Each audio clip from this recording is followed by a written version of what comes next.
Bismillahirrahmanirrahim.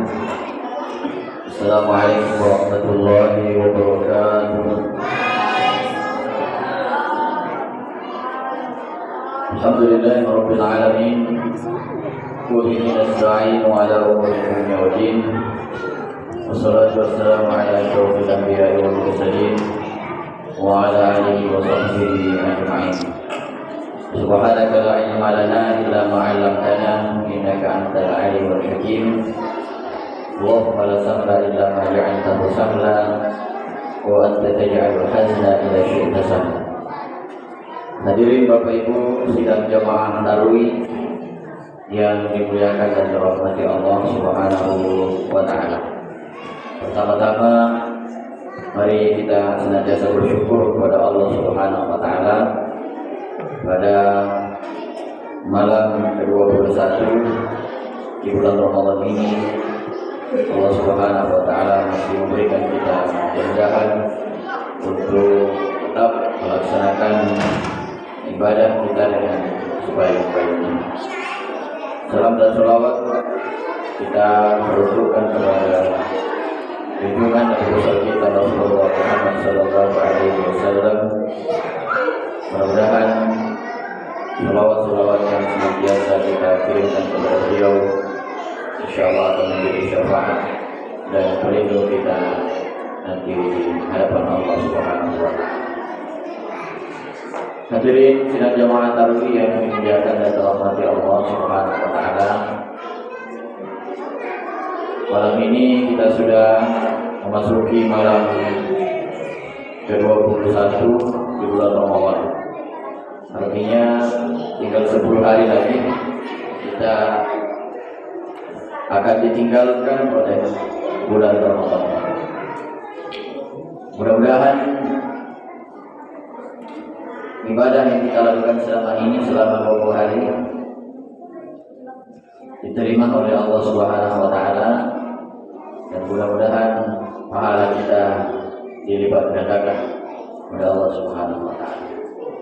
Kita terus berdoa, mudah-mudahan di sisa-sisa akhir Ramadan ini kita semakin semangat dan bersungguh-sungguh untuk memanfaatkan bulan Ramadan ini dengan sebaik-baiknya, sehingga kita nanti bisa mendapatkan predikat takwa di sisi Allah Subhanahu wa taala.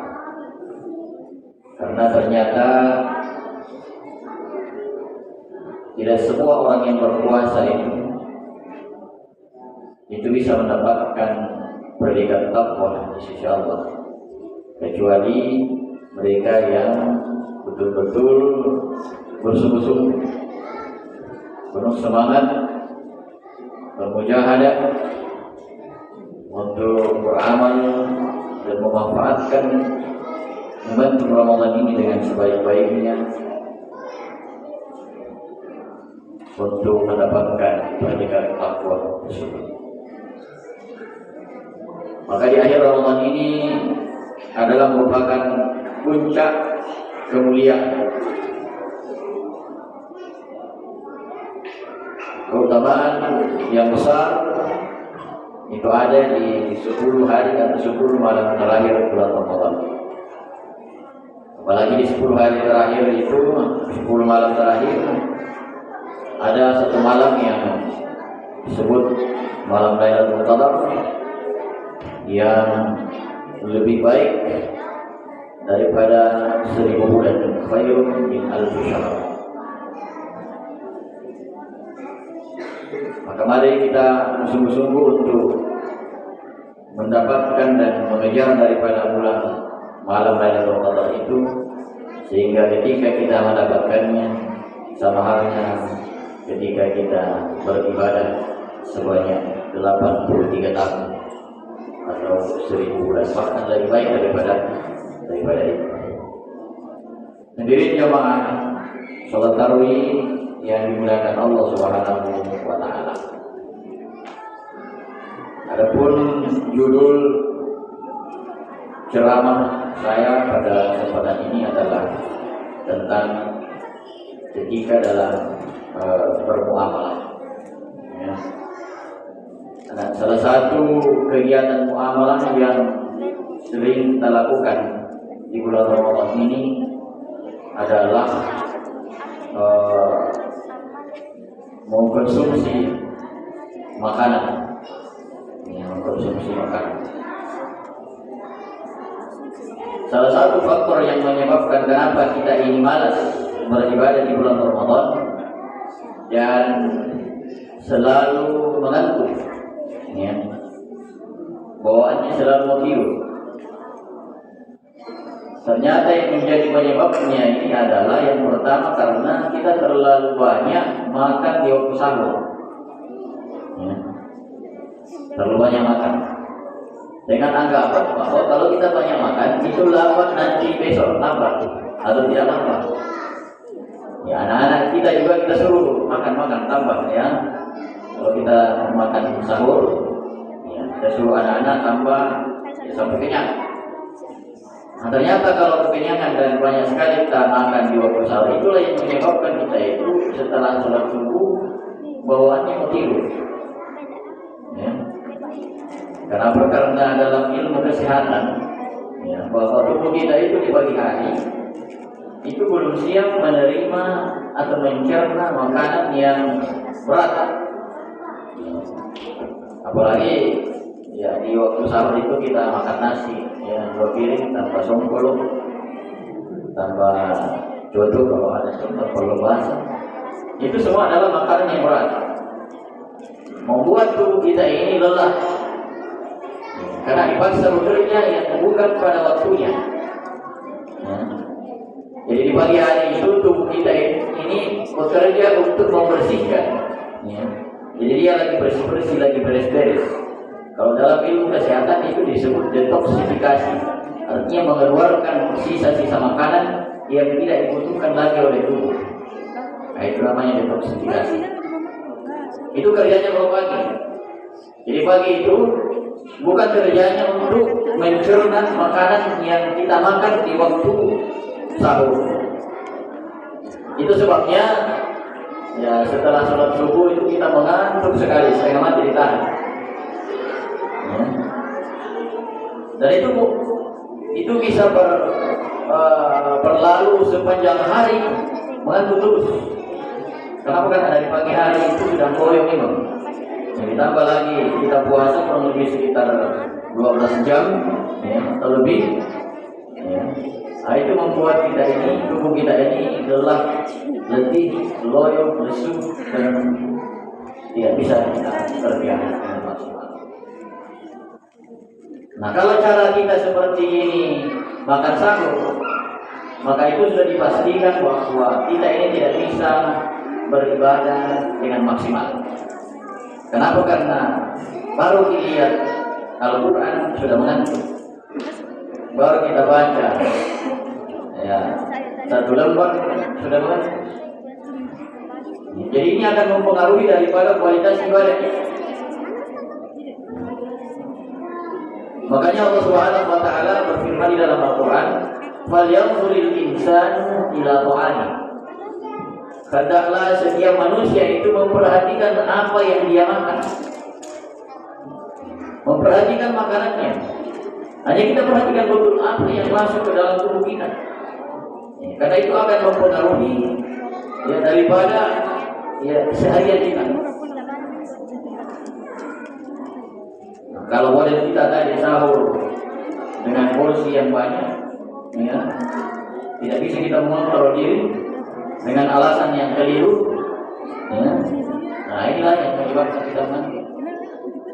Nah, jadi kita harus perhatikan apa yang kita makan, karena itu adalah perintah Allah. Ayat yang lain Allah berfirman, "Wa kulu washrabu wa la tusrifu." Makan dan minumlah, ya. Tapi janganlah kamu berlebih-lebihan. Innahu la yuhibbul musrifin. Sesungguhnya Allah Subhanahu wa taala tidak menyukai orang-orang yang berlebih-lebihan. Nah, kalau kita makan di waktu sahur terlalu kenyang, Ya, itu sudah masuk dalam kategori berlebih-lebihan. Makanya kata Nabi, sahur dan buka puasa yang paling baik itu adalah kurma. Cukup dengan kurma. Alhamdulillah Pak, selama ini saya kalau makan sahur pakai kurma saja. Dan itu bisa bertahan, ya, sampai sore. Kalau dibilang mengantuk, mungkin masih mengantuk, tapi itu bisa ditahan itu mengantuk. Tidak sama kalau kita makan nasi. Kenapa? Karena di dalam kurma itu ternyata setelah diteliti di dalam ilmu kesehatan itu lengkap, itu nutrisi di dalam, ada vitaminnya, ada zat besinya, ada karbohidrat, itu semua ada. Jadi itu sudah cukup untuk memenuhi daripada kebutuhan. Karena sebetulnya nasi itu sebetulnya tubuh kita tidak butuh dengan nasi. Ya, apalagi dalam porsi besar. Ya. Jadi kita harus cerdas dalam mengkonsumsi, di dalam makan. Kenapa? Karena itu adalah perintah Allah. Kita disuruh waliyamzuril insanu ila ta'ami. Adalah setiap manusia itu memperhatikan betul apa yang dia makan. Ya. Karena itu akan keluar menjadi tingkah laku kita. Nah, makanya di bulan Ramadan ini masih ada beberapa waktu ke depan. Kalau kita mau amalkan ini, Pak, insya Allah, ya. Apalagi di hari terakhir ini kan, disinilah kemuliaan Ramadan yang paling besar. Nah, kalau kita selalu mengantuk, ya, bagaimana kita mau beribadah? Bagaimana kita banyak membaca Al-Quran? Ya. Nah, jadi ini kita coba, ya. Mungkin 1-2 hari kita coba itu belum bisa menyesuaikan, tapi kalau sudah terbiasa. Ya. Alhamdulillah karena saya sudah terbiasa. Jadi kalau sahur itu tidak makan nasi. Jadi istri saya di rumah enak karena tidak bangun masa subuh.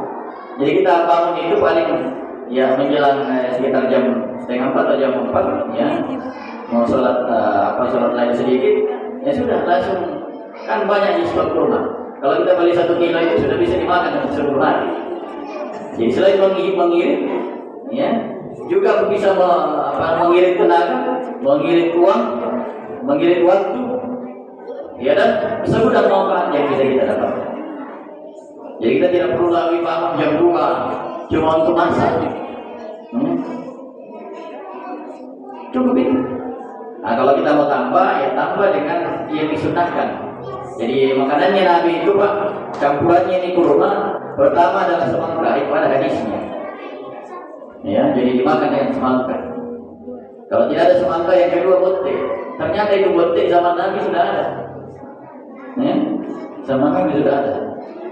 Nah, sekarang kalau kita beli pasar Jongkok bawa 10.000, ada bisa kegantungan botek. Itu bisa dipakai, dimakan 5 hari. Jadi kalau kita makan botek, kita niatkan bahwa kita makan ini karena sunnah Nabi. Selain kita sehat juga kita dapat pahala. Coba, cuma makan botek dapat pahala. Bayangkan. Kenapa bisa berpahala? Karena itu adalah sunnah yang diajarkan oleh Rasulullah. Nah, kita kan dari kecil diajarkan pengertian sunnah. Barang siapa yang kerjakan dapat pahala, siapa yang tinggalkan tidak apa-apa. Tapi rugi. Rugi kenapa? Rugi karena tidak dapat pahala. Jadi kita lupa itu, sunnah itu kalau dikerjakan dapat pahala, ditinggalkan rugi. Atau itu sebetulnya pengertian sunnah. Nah, jadi kalau kita makan kurma dengan botek itu adalah sunnah. Selain sehat kita berpahala, gampang kita berpahala. Sehingga beli botek dimakan, niatkan bahwa ini adalah sunnah Nabi. Itu sudah berpahala. Dan bisa sehat. Ya. Nah, tadi itu yang pertama tadi itu adalah semangka. Nah, ini kalau kita kombinasikan ini sangat luar biasa manfaatnya. Maka itu bisa menjadi obat. Ya. Selain bisa pencegahan juga bisa mengobati. Ya. Mengobati. Ya, terutama kita yang ada riwayat penyakit kayak demam, ya, atau asam lambung. Nah, itu bagus sekali. Kurma dengan semangka atau kurma dengan botek. Nah, jadi nanti sebentar subuh kalau kita mau sahur, kita sudah dapat repot.